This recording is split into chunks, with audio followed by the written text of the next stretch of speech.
Hello guys, कैसे हैं आप लोग। उम्मीद करता हूं आप सभी लोग अच्छे से होंगे। मैं मुकीम सर आपके अपने चैनल टीचिंग एंड लर्निंग में आपका तहे दिल से स्वागत है, इस्तकबाल है, वेलकम है। आज हम जो आपको पढ़ाने वाले हैं, जो बताने वाले हैं, वो मनोविज्ञान यानी कि साइकोलॉजी, जो सीटेट, बीटेट, यूपीटेट, कोई भी राज्य का टेट, उसके लिए ये क्वेश्चन और ये टॉपिक बहुत ही इम्पॉर्टेंट है। देखिएगा, तो आपके सामने कुछ लिखा हुआ है, इसके बारे में आज हम आपसे चर्चा करते हैं। इसको ध्यान से सुनिएगा, फिर आपको याद करने की ज़रूरत नहीं पड़ेगी। देखिएगा, साइकोलॉजी, जिसको हम मनोविज्ञान के नाम से जानते हैं, यानी कि साइकोलॉजी के दो भाग दिए, यानी कि विश्लेषण किया। किसने किया? गैरेट महोदय ने। गैरेट महोदय ने जो विश्लेषण किया वो साइकी, जिसको हम आत्मा बोलते हैं, लोगस, जिसको हम अध्ययन बोलते हैं। गैरेट महोदय ने ये जो वर्ड दिए हैं वो यूनानी और ग्रीक में माने जाते हैं। ये वाले कहीं कहीं पर आपको ग्रीस भी लिखा हुआ मिलेगा और कहीं पर आपको लैटिन। बात एक ही है, ज़्यादातर आपको यही मिलेंगे, यूनानी और ग्रीक, एक ही बात है। तो इस चीज़ को इन्होंने आत्मा कहा और अध्ययन किया। तो इससे मतलब ये रिजल्ट निकल के आया कि आत्मा का अध्ययन को ही हम मनोविज्ञान कहते हैं। लेकिन जब अरस्तु महोदय आए, अरस्तु महोदय ने इसी को देखकर ये कहा कि आत्मा का विज्ञान। अरस्तु महोदय जो कि यूनानी दार्शनिक थे, जब अरस्तु महोदय ने आत्मा का विज्ञान इसलिए कहा, ये भी मालूम होना चाहिए किस लिए आत्मा को उन्होंने चुना। वो इसलिए चुना कि मनुष्य की जो 5 ज्ञानेंद्रियां होती हैं, 5 ज्ञानेंद्रियां, तो इन्होंने ये कहा इन 5 ज्ञानेंद्रियों का अगर आपको सही से अध्ययन करना है तो इसके लिए आत्मा का अध्ययन करना ज़रूरी है। इसीलिए इन्होंने आत्मा की बात कही। तो आत्मा का विज्ञान को ही इन्होंने मनोविज्ञान माना, अरस्तु महोदय ने। और जो इनके समर्थन में आए वो प्लेटो महोदय आए, डेकार्टे आए, रुडोल्फ गाइकिल। देखिएगा यहाँ पर रुडोल्फ गाइकिल ये लिखा है, ये नाम बहुत आप याद रखिएगा, रुडोल्फ गाइकिल। और आत्मा का विज्ञान किसने कहा? अरस्तु को याद रखिएगा, ठीक है। 2 बातें हो गई। तो रुडोल्फ गाइकिल आए हैं, तो यहाँ पर देखिएगा रुडोल्फ गाइकिल के बारे में हमने कुछ लिखा है। रुडोल्फ गाइकिल का नाम आपको इसलिए ध्यान रखना है कि सबसे पहले साइकोलॉजी शब्द का प्रयोग जो किया है वो रुडोल्फ गाइकिल महोदय ने किया है। इन्होंने एक पुस्तक भी दी है जिसको हम साइकोलॉजिया के नाम से जानते हैं, जो कि 1590 में आई है। इनकी एक पुस्तक थी और इस पुस्तक को मनोविज्ञान का प्रथम ग्रंथ भी मानते हैं। तो जिसका भी हमने नाम लिया, रुडोल्फ गाइकिल, इनका नाम आपको ध्यान रखना है। यही एक ऐसे व्यक्ति हैं कि जिन्होंने साइकोलॉजी शब्द का प्रयोग सबसे पहले किया। नहीं तो पता लगा कि आप अरस्तु को लिख दें, आपका गलत हो जाएगा। इसमें जो है विवादास्पद कुछ ज़्यादा है, लेकिन उससे बचने के लिए आपको हम बिल्कुल सही तरीके से बताने की पूरी कोशिश करेंगे। तो रुडोल्फ गाइकिल का नाम आप याद रखिएगा कि साइकोलॉजी शब्द का प्रयोग सबसे पहले इन्होंने ही किया। इन्होंने सबसे पहले एक पुस्तक लिखी जिसका नाम साइकोलॉजिया था 1590 में। ये जो पुस्तक है वो मनोविज्ञान का प्रथम ग्रंथ के नाम से जाना जाता है। ये आपकी पहले बात हो गई आत्मा का विज्ञान। अरस्तु, प्लेटो, डेकार्टे, रुडोल्फ गाइकिल और लोग भी हैं, लेकिन हमने इसको 4 लिख दिया है। तो इनमें से आप अरस्तु को बहुत ध्यान रखें और रुडोल्फ गाइकिल को भी बहुत ध्यान रखें। लेकिन कभी कभी ये हो जाता है कि आत्मा के विज्ञान का समर्थन कौन करता है, तो ये भी आ जाता है और ये भी आ जाता है। इसके बाद हम आगे बढ़ते हैं। आगे आपका आया है मन का विज्ञान। मन का विज्ञान जो सबसे पहले जो किया है वो पंपोनाजी ने किया है। इसमें हम आपको एक चीज़ और बता देते हैं पंपोनाजी के बारे में। इसको हम मिटा देते हैं, इसको नोट कर लें।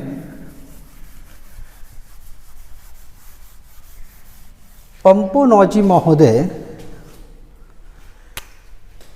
ये साइकोलॉजी, जब आप साइकोलॉजी को आप बताया गया था साइकी एंड लोगस, यहाँ पर जो पंपोलॉजी महोदय थे पंपोलॉजी, या नौजी बात एक ही है। पंपोलॉजी महोदय जो थे, इन्होंने साइको को माना था मन और ये अध्ययन। अब आप ये सोचिएगा और यहाँ पर एक बात ये जान लीजिएगा कि दो ही विद्वान ऐसे हुए हैं जिन्होंने विश्लेषण किया है। एक तो आपका गैरेट महोदय ने साइकी और लोगोस, और एक पंपोलॉजी ने साइकी और लोगोस। इन्होंने मन को कहा है साइकी, और इन्होंने साइकी जो है वो आत्मा को कहा है। तो कभी कभी क्वेश्चन आ जाता है कि साइकी का मीन्स क्या है, तो आप ध्यान रखिएगा, आत्मा अगर लिख के आता है तो आपको आत्मा पे ही लगाना है। कभी कभी क्या होता है कि आत्मा भी आ गया, मन भी आ गया, ये दोनों, इनमें से कोई नहीं, यही तो चार होंगे। तो आपको जब ये दोनों दिए हैं और ये दोनों लिखा है तो आपको इस पे निशान लगाना है। क्लियर? आप इस पे बहुत अच्छी तरीके से जान लीजिएगा कि दो लोग ऐसे हैं कि दो विद्वान ऐसे हैं कि जिन्होंने साइकी को, एक ने आत्मा कहा और एक ने मन कहा। तो जिस साइकी का जब क्वेश्चन अगर आ जाता है कि साइकी का मतलब क्या है, तो अगर आत्मा और मन दोनों हैं तो उसमें आंसर में ये दोनों लिख के भी आएगा, तो आप दोनों पे टिक लगा दें। लेकिन कभी कभी ऐसा होता है कि पता लगा कि आत्मा आ गया, मन आ गया, इसकी जगह पे कोई चीज़ आ गया, तब दिक्कत हो जाएगी कि आत्मा भी बताया गया तो मन भी बताया गया, तो आपको किस पे लगाना है? आत्मा। क्यों? क्योंकि ये पहले बात जो गैरेट ने की, जिसको उसको पहले वरीयता दे दी जाती है। क्लियर? ये क्वेश्चन आप ध्यान रखिएगा कि दो ऐसे विद्वान हुए हैं, एक गैरेट महोदय और एक पंपोलॉजी साहब, जिन्होंने इसका विश्लेषण किया। एक ने साइकी को आत्मा बताया और एक ने साइकी को मन बताया, और किसी ने भी कोई इसका विश्लेषण नहीं किया। आप ये ना समझे कि यहाँ पर चेतना का विज्ञान आया तो विलियम वुंट साहब ने ये कहा है चेतना का विज्ञान, लेकिन इसका विश्लेषण नहीं किया है उन्होंने साइकी और प्लस लोगस का। तो उन्होंने खाली चेतना का विज्ञान कहा है, मनोविज्ञान को। क्लियर? तो दो लोग ऐसे हैं कि जिन्होंने विश्लेषण किया है, ये आपको मालूम होना चाहिए। तो ये पंपोलॉजी साहब जो थे वो इटली के थे, और इनके समर्थन में जॉन लॉक और बर्कली महोदय ने इन्होंने कहा। तो ये आपका हो गया मन का विज्ञान। अब हम ऊपर से आपको ईस्वी बताते चलें। ये 16वीं ईस्वी का है और ये आपका 17वीं ईस्वी का है, और ये आपका 18-19। ये 18 में तो कहा गया, लेकिन 19 जब आई तो वहाँ पर 19 के शुरू में ही इसको अमान्य घोषित कर दिया गया। तो हम बात कर रहे थे आत्मा की हो चुकी थी, मन की बात करी तो पंपोलॉजी साहब ने बोला है। आपको ये ध्यान रखना है कि साइकी का अर्थ जो उन्होंने है वो मन बताया था। इसके बाद हम चेतना की बात करते हैं, तो चेतना का विज्ञान जो है विलियम वुंट महोदय ने कहा। विलियम वुंट महोदय ने इसको कहा चेतना का विज्ञान। तो सबसे पहले जो आपकी आत्मा आई थी उसको अमान्य घोषित कर दिया गया, इसलिए कि हम आत्मा के द्वारा किसी के बारे में अच्छी सी जानकारी प्राप्त नहीं कर सकते हैं। उसके बाद मन की बात आई, तो जब मन की बात आई तो मन को जब पंपोलॉजी साहब ने कहा, तो ये भी 17वीं शताब्दी के अंत तक जो था ये भी परिभाषा अमान्य कर दी गई। और इसके बाद जब आपका चेतना का विज्ञान आया तो विलियम वुंट साहब ने दिया, और उनके समर्थन में विलियम वुंट साहब जो थे वो जर्मनी के थे। ठीक है, इन्होंने चेतना का विज्ञान किया। अब इस चेतना को विज्ञान तो इन्होंने कहा, लेकिन मैकडूगल साहब देख रहे हैं यहाँ पर मैकडूगल साहब लिखा, इधर हम लिख देते हैं एक चीज, देख लीजिएगा ध्यान से।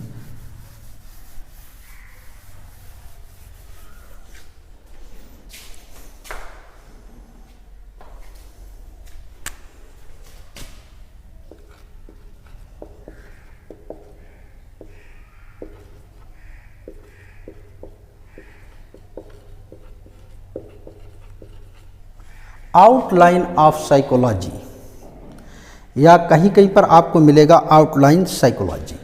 दो चीज़ें मिलेंगी। आउटलाइन साइकोलॉजी जो ये चीज़ दी थी आप हटा दीजिए, आउटलाइन साइकोलॉजी। आउटलाइन साइकोलॉजी जो है एक पुस्तक का नाम है जो मैकडूगल साहब ने लिखी है। किसने लिखी है? मैकडूगल।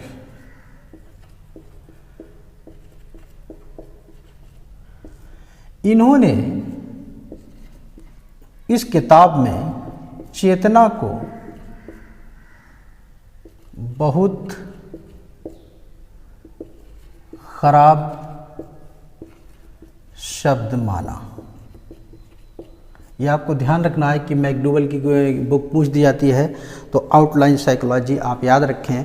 आउटलाइन साइकोलॉजी जो पुस्तक मैकडूगल साहब ने दी है उसमें उन्होंने चेतना को बहुत ही खराब शब्द माना। इसको आपको याद रखना है। जो विलियम वुंट ने कहा था कि चेतना का विज्ञान ही मनोविज्ञान है, इनके समर्थन में विलियम जेम्स, विलियम शेली।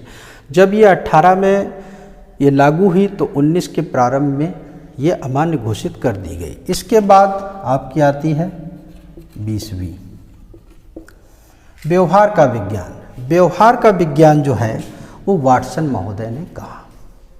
व्यवहार का विज्ञान वाटसन महोदय ने कहा कि व्यवहार के द्वारा ही हम किसी व्यक्ति को अच्छी तरीके से जान सकते हैं। आज जो बात हो रही है, आज जो कहा जा रहा है, तो वो मनोविज्ञान को व्यवहार का विज्ञान ही कहा जा रहा है। तो उम्मीद करते हैं ये आपके बात समझ में आई होगी इतनी सी। अगर ये समझ में आ रहा है तो आप इसको बराबर नोट करते रहिएगा। अब हम इसमें कुछ और बताने वाले हैं, इसको पहले नोट कर लीजिएगा, फिर नेक्स्ट देखिएगा। देखिएगा कुछ पॉइंट्स इसमें लिखे हुए हैं, इसके बारे में भी हम आपको बता देते हैं। सबसे पहले हम आपको एक चीज़ बता दें कि साइकोलॉजी के जनक के बारे में पूछा जाता है। तो साइकोलॉजी के जनक के बारे में भी हमने आपको नहीं बताया, तो देखिएगा साइकोलॉजी का जनक साइकोलॉजी